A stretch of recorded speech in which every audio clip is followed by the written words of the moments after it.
আমি কী করতে এসেছি নিজেও জানি না। এটা হচ্ছে আমার একটা বন্ধুর পার্সেল, ঠিক আছে। আসলে হচ্ছে কি, আমি হচ্ছে ওদের পার্সেল পিক আপ ম্যান, ঠিক আছে। যতজন আছে সবাই মিলে আমার কাছে অর্ডার দেবে, দিয়ে আমাকে অর্ডার ওই পিক আপ করতে হবে।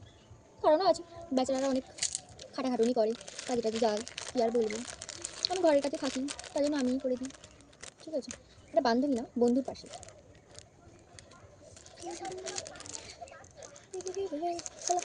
পার্সেল খুলতে কী মজা লাগে বলে বোঝাতে পারবো না, ঠিক আছে। আবার যদি তার পার্সেলের মধ্যে ফুটফুটিগুলো দেয়, ও হ্যাঁ, পুরো সেই মজা সেই। আগে 2 মিনিট এগুলো ফাটাবো বসে বসে, আগে বের করি। দাঁড়া, কতগুলো নষ্ট হয়ে গেল। যাই হোক, চলো লোকের পার্সেল খুলি।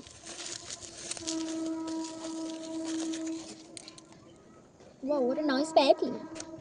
ও মাই গড, এর ভিতরেও ফুটফুটি দিয়েছে। My god, my god. কটা বাজে? কটা বাজে? 2:45। কোন দিকে সোজা? 45।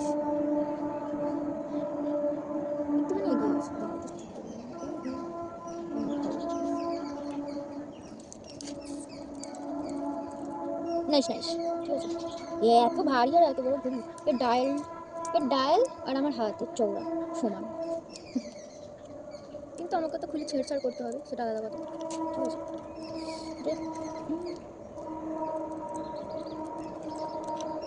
তোমাকে পুরো আটকে দিতে হবে, দিকে আবার পড়ো, ঠিক আছে।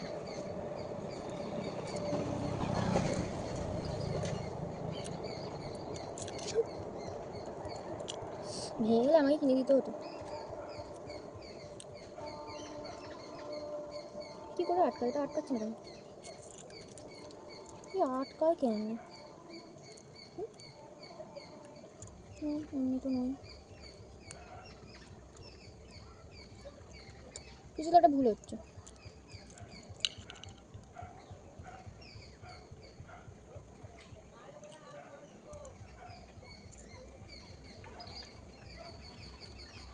না আমি জানি না, যাই হোক, যার জিনিস সে করে নেবে। পারলাম নি এতক্ষণ ধরে, কী বলবো। ঘেবড়ি মানুষ একটা, কিছু পারি না।